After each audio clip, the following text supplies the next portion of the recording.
ishlanimizga 2-3 minutdan bo'lgani yonlari qurovlanib boshlagan, ko'rasizmi? Chiziq bu.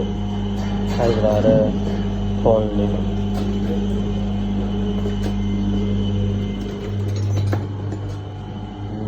Yangi motor reduktor aka.